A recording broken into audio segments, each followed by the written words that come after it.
והפעם, סוף סוף יש לנו אורחים באולפן, ועכשיו נמצאת איתנו באולפן השחקנית והיוצרת צופית פרידמן, ונמצא איתנו גם אורי בושריאן, הבמאי של ההצגה. שלום לך צופית, מה שלומך? בסדר. מה שלומכם, חברים? וואלה, די טוב. כן? כן. נתחיל עם השאלה הברורה, זה איך עבר עליכם הבוקר. כן. עבר טוב, עבר בהתרגשות. כן? בהתרגשות, ממש התרגשתי. זה פעם ראשונה שאת ברדיו? אהה. אנחנו שמענו על ההצגה שבקרוב עולה, אבל תכף נדבר עליה. לטובת המאזינים שלא מכירים אתכם, תציגי את עצמך ככה בקצרה, צופית. אוקיי, אז אני צופית. אני שחקנית, אני יוצרת, אני מנהלת האנסמבל, וזהו. עוד מעט אנחנו נדבר גם על האנסמבל. אורי? כן. אתה הבמאי של ההצגה. זה נכון. שתף אותנו. מאיפה זה התחיל, העולם של התיאטרון? אני הרבה שנים בתיאטרון, האמת היא. למדתי קודם כל 3 שנים משחק, אחר כך בימוי באופן פרטי אצל אחד המורים שלנו, מישל אוריה. האמת תיאטרון זה תחום שכאילו אני תמיד חושב שהוא צריך להיות תחום שכולם לומדים כל הזמן. זה נורא עוזר לתקשורת בין אנשים, שזה הדבר בעצם שאולי הוא הכי חשוב מבחינתי, כאילו כשאני מתעסק בחומרים שאני מתעסק בהם. וזהו, פחות או יותר. והחיבור ביניכם? איך נוצר? אתה מראש העין, את במקור מנצרת עילית, איפה נפגשתם? בכביש 6? למדנו שנינו בתיאטרון בסטודיו למשחק חולון. אוקיי. הייתה איזושהי הצגה שעשינו, שבעצם שם שיחקנו ביחד. ומאז... אתם מופיעים ביחד, כותבים ביחד מחזות? לא, אני כותב, ואני במאי, וצופית היא אחת האנשים אני לא יודע אם אתם, מי שמכיר אותה יודע שנורא נורא קל להתאהב בה. שתף, אנשים לא מכירים אותה. סתם, הרגע הראשון שראיתי את צופית, היא שכבה במהלך ההצגה המדוברת שעבדנו ביחד, היא שכבה על הספסל והיא ישנה בזמן שהיא חיכתה על הקטע שלה, ואחד השחקנים הביא סופגניה. והוא אמר לי, תראה. ואז הוא ניגש אליה, ונפנף לה את הסופגניה מתחת לאף, והיא התעוררה, ובלי לפספס שנייה של מצמוץ, פשוט תפסה את הסופגניה, שמה ביס ענקי, ועלה לה החיוך הכי ענקי בעולם שאפשר לראות. יפה. זה התאהבות מיידית. יפה. אבל בתור יוצרת, נגיד, את יוצרת כמה זמן כבר? כאילו, יוצרת זה מילה רחבה. אני חושבת מאז שנולדתי, אני יוצרת. איך את רוצה שהקהל יראה אותך? אני שחקנית שיוצרת, ששרה. עושה כל דבר שעולה על רוחה. אני מגוונת. אני לא חושב שאנחנו בתור שחקנים חושבים ממש לעומק על איך אנחנו רוצים שהקהל יראה אותנו. נכון. אנחנו יותר מתעסקים באמירות שאנחנו רוצים להעביר, איך אנחנו מפרשים את הטקסטים, ואיך אנחנו מביאים אותם קרוב אלינו, ואיך אנחנו כשחקנים מתקרבים לטקסטים הקיימים. ובסופו של דבר נוצר איזשהו משהו כזה, שהוא חצי אנחנו וחצי הדמות, שאותו אנחנו אחר כך יכולים באמצעות זה שקבענו בעצם איזה אמירה אנחנו רוצים להגיד, גם במסלול של הדמות וגם במסלול של ההצגה הכוללת, להעביר לקהל, והקהל יקבל את זה איך שהוא רוצה, הוא גם יבין מזה מה שהוא רוצה, אנחנו לא יכולים להיות אחראים על מה שהוא מבין. ואם אתה כבר לוקח אותנו ככה להצגה והכל, שתפו אותנו קצת על ההצגה שלכם כלבים, שעולה בקרוב. כלבים זה הצגה שנכתבה לפני 10 שנים, אני חושב, באזור 10 שנים. בזמן חומת מגן.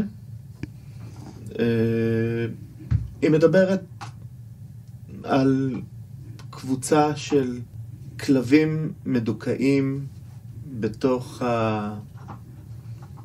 המקום הקטן שלהם, קבוצה אחת של כלבים שנמצאים במקום וקבוצה אחת של כלבים חדשים שמגיעים למקום, שצריכים לשרוד ביחד, להפוך ללהקה כדי לשרוד ביחד.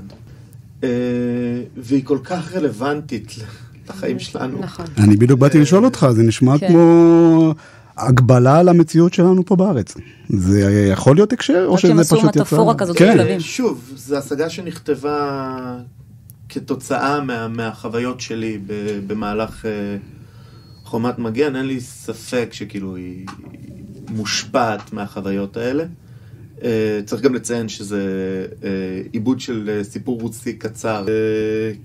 כן, היא פשוט נורא רלוונטית, כי היא מתעסקת בדיוק בזה. היא מתעסקת בדיוק אמרתי לכם לפני כן תקשורת. ההצגה הזאת מתעסקת בזה, בעובדה שאם אנחנו לא נצליח לתקשר אחד עם השני, אז אנחנו נפנה לדבר הבא, שהוא אלימות. אני חושב שהשיח במדינה, זה הבעיה הכי גדולה. אני חושב שאפשר לפתור הכל, אבל אם אין שיח, זה פשוט לא... אי אפשר, אנחנו לא מתקדמים. מה הטעם? הם לא מבינים שכולנו מפסידים. וקחו אותי ככה להצגה, כאילו, איך היה לכם לעבוד על ההצגה הזאת? אוקיי, זה חוויה מאתגרת. בכלל, כאילו, האנסמבל הזה, אנחנו קבוצה כל כך, כאילו, כל הקבוצה הזאת וכל האנשים האלה, יש אנשים כל כך מדהימים, והכימיה שנוצרה בינינו, והחיבור שנוצר, זה אפילו יותר מאנסמבל. זה כבר נהפך למשהו שהוא כמו משפחה. כי זה מה שזה. ומתוך זה להגיע לחזרות, שהן גם חזרות מוזיקליות, וגם חזרות של המשחק. וגם שכל אחד עם האתגרים שלו, עם הדמויות, עם הדברים, גם עם המצב במדינה. במדינה, הכל משפיע, אבל בסופו של דבר זה כל כך מספק, חוויה כל כך מספקת, חוויה כל כך כיפית, כל כך מאתגרת, כל כך מלמדת. זה מסע. עברנו מסע, אנחנו עוברים מסע, לגמרי. ורק, מתי זה עולה, ההופעת בכורה? ב-29/5 בתיאטרון חולון בשעה 7. יפה. אז אל תפספסו. אני חייבת אבל לשאול שאלה דווקא שהיא מופנית לשניכם. בעידן שאנחנו חיים בו היום, תיאטרון זה קצת משהו שקצת דועך. אז השאלה שלי כאילו, כן. איך אתם רואים את המקום של התיאטרון? החיבור שלי כיום, אני יותר מתחברת לתיאטרון, יותר רואה את עצמי בתיאטרון, יותר אוהבת את ההרגשה שהם משחקים על במה. שאת לא מוותרת על התיאטרון, למרות שאת יודעת את הלחץ שיש. התיאטרון זה חלק, זה משהו שהוא בתוך הלב. אפשר להציג. ברגע שאוהבים משהו, אז הולכים איתו עד הסוף. מתוך ההצגה יצא גם השיר שאהבו אותך? כן. זה הסינגל הראשון שיוצא מתוכו? זה הסינגל הראשון שיוצא מתוך הצגה, שבעצם גם מי שרון דגן הלחין את השירים, והראל ארז עשה את העיבוד, וביחד הם עשו עבודה מטורפת. באמת, יש, זה פשוט... השיר הספציפי הזה, שרות אותו בנות האנסמבל. יפה. אבל באמת, אני חייב לציין, כאילו, לא יצא לי הרבה להגיע למצב שאתה מגיע לקבוצה של אנשים, ופשוט כל אחד מהם כל כך מוכשר וכל כך מוכן לעבוד ביחד עם האנשים האחרים, ולהוריד אגו, והאנסמבל הזה מחזיק מעמד בעיקר בגלל האנשים האלה, ובעיקר בגלל צופית שהיא באמת, היא הרוח החיה מאחורי הדברים, ודוחפת, ועושה, ומביאה, ומושכת, ועושה את הכל. ורון והראל, ראוי לציין אותם גם, באמת, הם לקחו את המילים שאני כתבתי, ותפסו את העומק שלהם, והלחינו אותם, ואיבדו אותם בצורה שכאילו... אני לא יודע איך הם עשו את זה, אין לי מושג, זה קסם בעיניי. אני חייבת לשאול אתכם שאלה, סליחה, בעצם אותך, אבל שדיברתם על ההצגה כלבים, למה דווקא בשם כלבים? למה לא שואלים נגיד זאבים? יפה. שאלה מצוינת האמת היא. יש מטען מסוים למילה כלבים. קודם כל, וזה מדובר בהצגה, פעם האדם והכלב היו החברים הכי טובים. דיברו באותה שפה, אנחנו אומרים. ומתישהו הם הפסיקו לדבר באותה שפה. והם כבר לא מתקשרים כמו קודם. וזה לא רק מטען חיובי של החבר הכי טוב, זה גם מטען שלילי, כן? אנחנו מקללים בן אדם, אנחנו אומרים לו, אתה כלב. אז יש משמעות לכלב. זה לא סתם נבחר. אם אני אגיד לך ישועל, אתה תקבל חוויה אחרת מאשר... זה למה שאלתי, כי בסופו של דבר, כל מה שאנחנו אומרים, יש לזה משמעות. כן, בהחלט. ותכף גם אנחנו נשמע את השיר, ככה סתם עניין אותי. אתם רואות את עצמכם ממשיכות להוציא שירים? הן צריכות. אורי אומר פה שצריך. הכל פתוח. היא באה מוכנה היום להכל. יפה, יפה. עם איזה מסר הייתם רוצים שאנשים יצאו מההצגה שלכם? תדברו אחד עם השני. גם אם אתם לא מסכימים, גם אם מישהו משגע אותך, תדבר איתו. תנסה להתעמק במה שהוא אומר, תנסה להבין, תנסה לתקשר. זה חשוב. זה ממש טיפ לזוגיות. אני די בטוח שאשתי מקשיבה גם, אגב, אז... הוא מיישם את מה שאת אומרת בבית. יפה. אוקיי, חברים, אנחנו רוצים להודות לכם שהגעתם היום. אנחנו נגיע להצגה, ובנימה אופטימית זאת, אנחנו נגיד לכם תודה רבה. ואנחנו נסיים עם השיר שיאהבו אותך, בביצוע של האינסמבל רגע, ושיהיה לכם האזנה נעימה, ושוב תודה רבה שבאתם.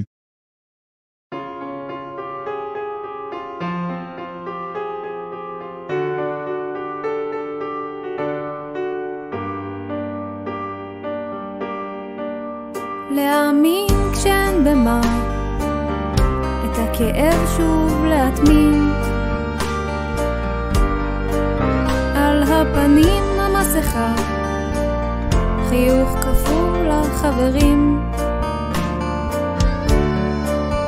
לספוג מכה ועוד מכה, ובלי מילה רק להמתין שתיעלם המועקה, ולהמשיך להאמין שיאהבו אותך, שיאהבו אותך,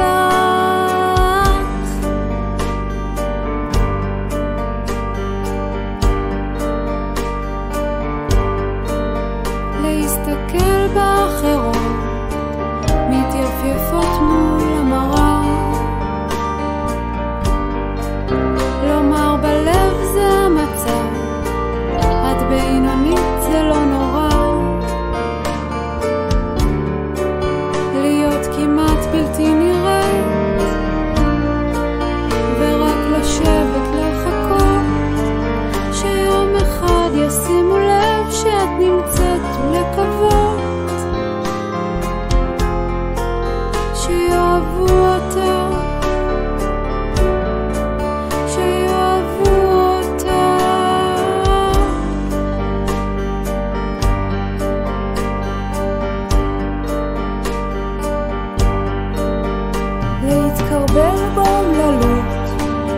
ולהבין שאת פרומה,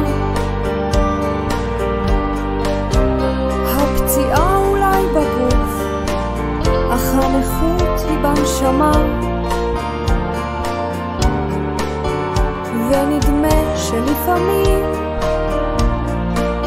אני רק נטל, לא יותר, לא לוותר על החיים, לנשום עמוק ולאפשר שיאהבו אותך, שיאהבו אותך,